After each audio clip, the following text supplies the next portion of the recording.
Hi friends. आज ये politic class. जैसा कि आज हम धीरे धीरे संविधान की रचना में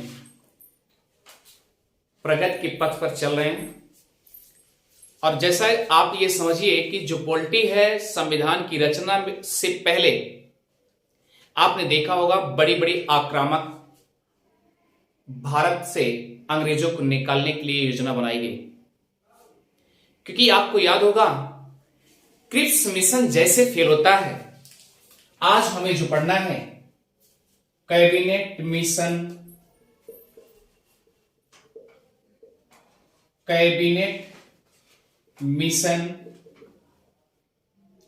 तो कैबिनेट मिशन जो पढ़ना है वह 1946 का पढ़ना है। क्लियर? किसका पढ़ना है? 1946। लेकिन 1946 के पहले थोड़ी सी घटना हम जानना चाहेंगे कि आपने देखा होगा भारत में 1857 का प्रथम स्वतंत्रता संग्राम के नाम से जाना जाता है। क्योंकि भारतीयों को याद है कि जब प्रथम स्वतंत्रता संग्राम हुआ 1857 में, कितने लोग मारे गए, कितने लोग कुचले गए, अंग्रेजों ने बहुत प्रताड़ित किया। ये बात तो समझ में आ रही होगी। तो फ्रेंड्स, ये बात जैसे ये दिमाग में हमेशा भारतीयों के गूंज रहा है, किसको लेकर के? 1857 की क्रांति को लेकर के। इसके पहले देखा होगा आपने 1946 के पहले 1942 में क्रिप्स मिशन आया। क्या आया? क्रिप्स मिशन आया। क्लियर? और यह क्रिप्स मिशन जैसे फेल हो जाता है, उसी समय 8 अगस्त और 1942 को मुंबई से महात्मा गांधी ने भारत छोड़ो आंदोलन भारतीयों को उत्तेजित कर दिए। कि ऐसे है कि जितने भारतीय लोग हैं सब यही कहें कि अंग्रेज जल्दी जल्दी भाग जाएं, भारत छोड़ो आंदोलन। ये बातें तो अच्छी से समझ में आ रही होगी। तो फ्रेंड्स, ये 8 अगस्त 1942 की घटना है कि भारत छोड़ो आंदोलन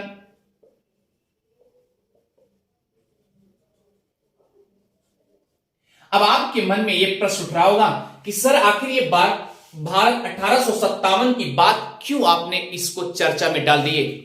तो फ्रेंड्स याद रखिए, इसमें एक कांग्रेसी नेता के रूप में थे जिनका नाम है यूसुफ मेहर अली।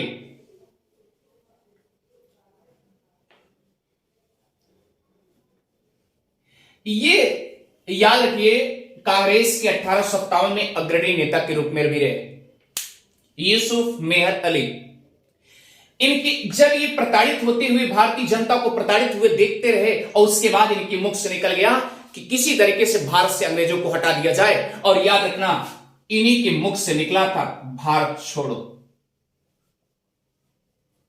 भारत छोड़ो। अगर आपसे पूछ लिया जाए कि सबसे पहला वाक्यांश भारत छोड़ो किसने कहा था, तो यूसुफ मेहर अली जी थे।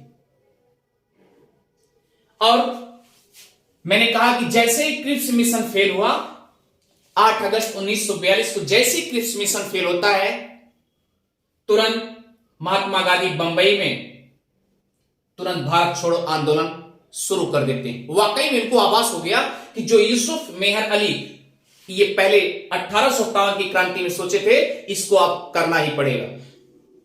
आपको यह भी पता होगा क्योंकि उस समय अंग्रेजों को यह लग गया कि भारतीय जनता उग्र हो चुकी है, अब ये काबू में नहीं हो सकती, और काबू में अगर नहीं होगी इसके लिए बंदोबस्त करना पड़ेगा। और उसी दौरान क्रिप्स मिशन को भेज दिया गया था कि जाइए भारत की स्थिति पहले देख के आइए। और आपको यह भी पता हो गया कि क्रिप्स मिशन भारतीय जनता ने अस्वीकार कर दिया कि मुझे क्रिप्स योजना जो आप लॉलीपॉप दे रहे हैं, उसे आप अपना लेके जाओ, मुझे नहीं चाहिए। ये बातें अच्छे से समझ में आ गई। तो ये याद रखिए, भारत छोड़ो आंदोलन या भारत छोड़ो शब्द यूसुफ मेहर अली के ने मतलब मुखार बिंदु से ये 1857 के प्रथम स्वतंत्रता संग्राम में ही निकल पड़े थे। ये बातें अच्छे से समझ में आ गई होंगी। तो चलिए अब आप सोचिए, ये आपको यह भी याद होगा कि 8 अगस्त 1942 में ये भारत छोड़ो आंदोलन,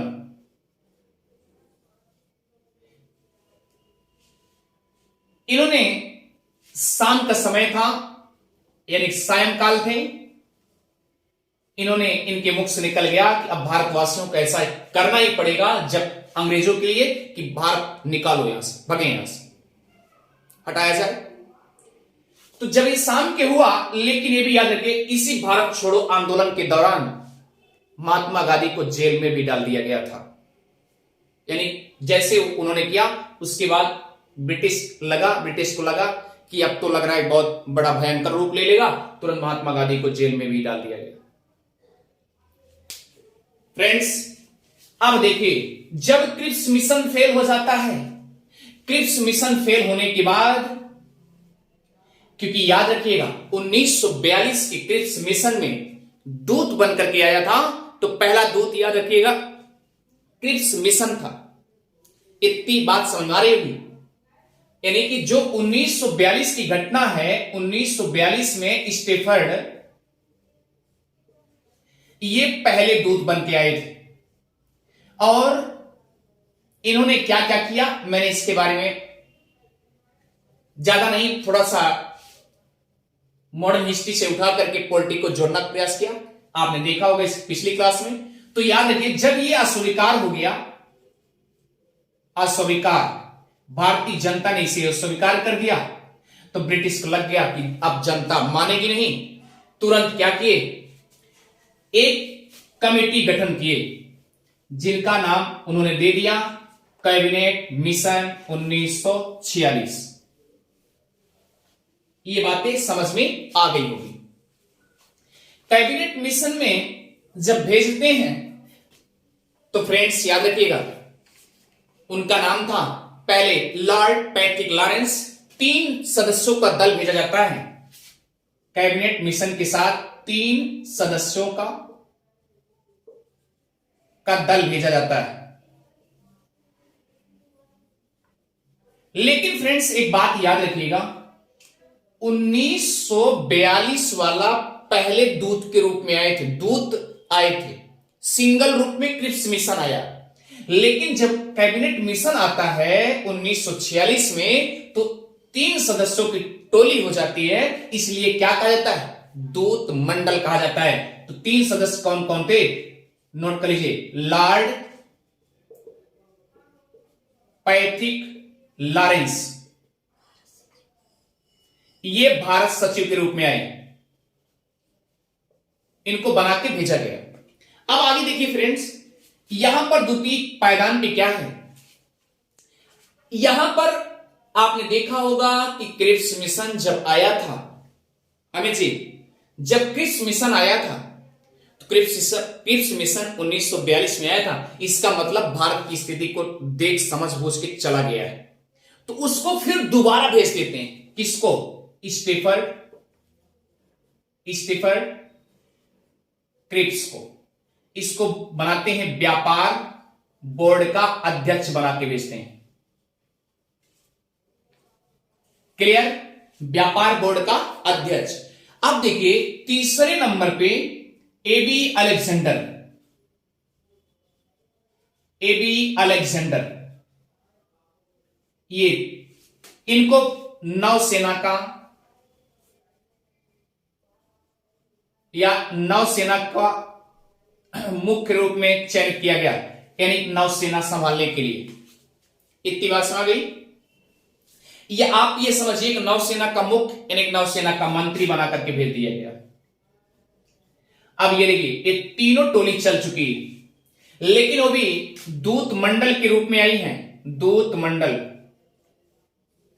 किसके रूप में आई है? दूत मंडल के रूप में आई है फ्रेंड।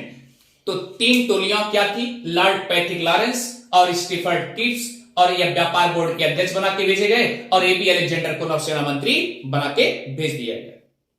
तो आपसे कभी क्वेश्चन पूछा जाए कि कैबिनेट मिशन में कितने व्यक्ति आए थे, तो याद रखिए 3 सदस्य आए थे, ब्रिटिश सदस्य आए थे, जो कि लॉर्ड पैट्रिक लॉरेंस थे और स्टीफर्ड टिप्स थे और एबी अलेक्जेंडर थे।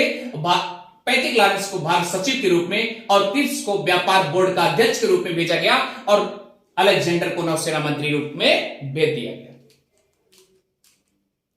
Clear friends? मुझे लग रहा है कि आपको अच्छे समझ में आ रहे हैं। इसके बाद अब ये तीनों लोग आए, लेकिन कोई कोई बहाना होगा। भारत को लॉलीपॉप देने के लिए आए होंगे, और ये लॉलीपॉप देने के लिए आए हैं, इसका मतलब कुछ न कुछ। इसके पहले आपने देखा क्रिप्स मिशन को अस्वीकार कर दिए। अब आपके मन में उठना चाहिए कि क्या कैबिनेट मिशन को स्वीकार किए या स्वीकार किए? अस्वीकार किए या स्वीकार किए, क्योंकि क्रिप्स मिशन इसके पहले अस्वीकार हो गया था। हाँ, याद रखिए फ्रेंड्स, कैबिनेट मिशन 1946 को भारतीय जनता को बहुत जबरदस्त मंजूर हो जाता है। उन्होंने कहा ठीक है, जितने भी आप शर्तें रखते हैं मैं मानने के लिए तैयार हूं। तो शर्तें क्या है, जरा शर्त को सुन लीजिए, शायद आपको अच्छे समझ में आ गया होगा कि कैबिनेट मिशन में क्या क्या बातें हुई और ये जो शर्तें रखते हैं तीनों लोग। जो कैबिनेट मिशन का पत्र आया था, कैबिनेट मिशन 1946, क्योंकि अब हम अपने भारत देश की आजादी के लिए आगे बढ़ते हुए चल रहे हैं। अब क्योंकि 46 तो आ ही चुका है, कैबिनेट मिशन आ ही चुका है, 47 हमारा देश आजाद होता है। और याद रखिए फ्रेंड्स, 14 अगस्त 1947 तक, यानी जब तक भारत और पाकिस्तान विभाजन नहीं होता तब तक पाकिस्तान को ब्रिटिश पाकिस्तान और भारत को ब्रिटिश भारत के रूप में जाना जाता था। क्लियर? आइए, कैबिनेट मिशन की शर्तें क्या थी। नंबर 1, तो फ्रेंड्स याद रखिएगा, ब्रिटिश भारत और प्रांतों को मिलाकर भारत का एक संघ होना चाहिए। अब चलिए, नंबर 1, ब्रिटिश भारत और प्रांतों को मिलाकर एक भारत संघ होना चाहिए।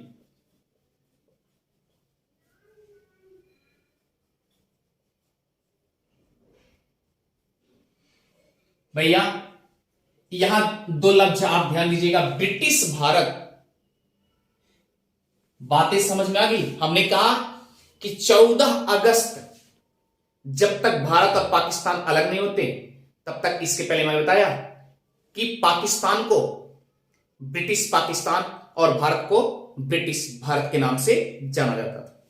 इसका मतलब ब्रिटिश भारत, क्योंकि उस समय भारत ब्रिटिश के कब्जे में है। उसके बाद उन्होंने कहा कि जो प्रांत हैं, प्रांतों को मिलाकर के एक भारत संघ होना चाहिए, यानी सभी भारत के जितने प्रांत हैं उसका एक संघ होगा, यूनियन होगा। क्लियर? उसके बाद दूसरा क्या था, दूसरे के बारे में आप नोट करते जाएंगे। दूसरा था कुछ भी हो, यानी कि कुछ हितों को छोड़ करके, कुछ हितों को छोड़ करके आप क्या करेंगे, सभी विषय जो होंगे प्रांतीय के कब्जे में होंगे। यानी ध्यान दीजिए, भारत के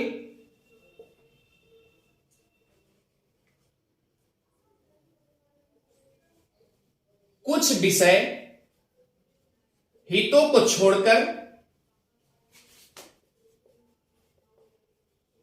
प्रांतों के हित में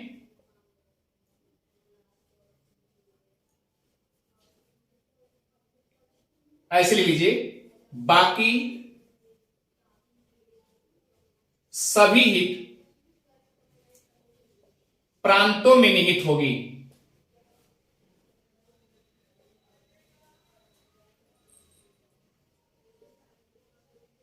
क्लियर? इतनी बातें समझ में आ गई। अब देखिए, ये भी कह दिए कि भारतीय रियासतें को यह छूट होनी चाहिए, भारतीय रियासतों को यह छूट होनी चाहिए कि वह या संघ में सम्मिलित हो या स्वतंत्र है। यह भी बता दिया गया कि भारतीय रियासतें को छूट होनी चाहिए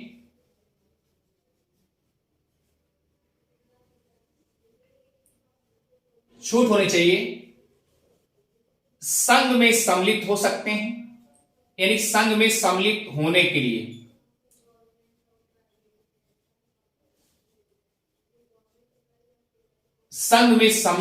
लिए या भाई उनकी मर्जी है, स्वतंत्र रूप से रह सकते हैं, स्वतंत्र हो जाए। ये बातें कह दी गई। और चौथा फैक्ट क्या है फ्रेंड्स, याद रखिएगा कि संविधान बनाने के लिए संविधान सभा का निर्वाचन शीघ्र होना चाहिए। संविधान बनाने के लिए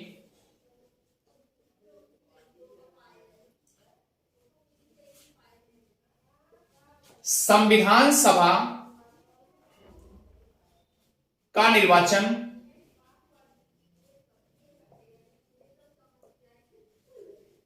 शीघ्र होना चाहिए। इतनी बातें अच्छी समझ में आ गई होगी। अब ये चीज समझ आ रहा है।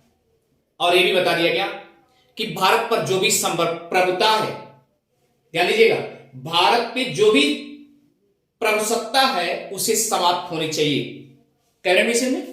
यानी कि 5वें नंबर पर भारत में जो प्रभुसत्ता है,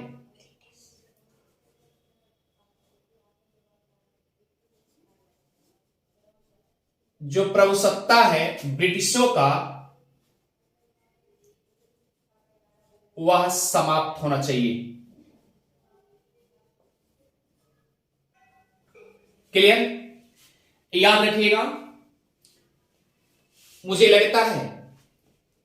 और यह भी बताया गया कि एक अंतरिम सरकार अच्छी होनी चाहिए भारत के लिए। एक अंतरिम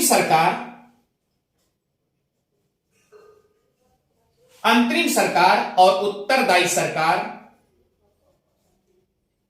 अंतरिम सरकार या उत्तरदायी सरकार होनी चाहिए। ये जब कैबिनेट मिशन आ गया तो भारतीय जनता को एकदम खुश, और जब खुश हो गए भारतीय जनता क्या करते हैं, कहते हैं ठीक है कोई बात नहीं, हम इसे स्वीकार कर रहे हैं। इसका मतलब इसके पहले कैबिनेट मिशन के पहले जो आपका क्रिप्स मिशन आया था वह अस्वीकार था, लेकिन फ्रेंड्स याद रखिए यह स्वीकार हो जाता है। और जैसे स्वीकार होता है, आपको यह भी याद होना चाहिए कि पैट्रिक लॉरेंस जो है एक ऐसा व्यक्ति था जो कि ब्रिटिश में महिलाओं के लिए मताधिकार के लिए बात चलाए थे, यानी मांग किए थे। तो अगर आपसे पूछा जाए कि महिलाओं के लिए मताधिकार के लिए सबसे पहले बात चलाने वाले ब्रिटिश में सबसे पहले क्या, ये जान लीजिए कि जो हमारे भारत में आए हैं पैट्रिक लॉरेंस, इनमें से कौन महिलाओं के मताधिकार के लिए बारे में बात किए, तो याद रखना पैट्रिक लॉरेंस थे। तीनों में से पूछा जा सकता है। तो याद रखिए, यानी इस कैबिनेट मिशन को स्वीकार कर लेते हैं। और फ्रेंड्स याद रखिएगा, अब ये होता है कि 14 अगस्त यह भी कह दिया गया कि ठीक है कि जब तक आप अपना संविधान नहीं बना लेते हैं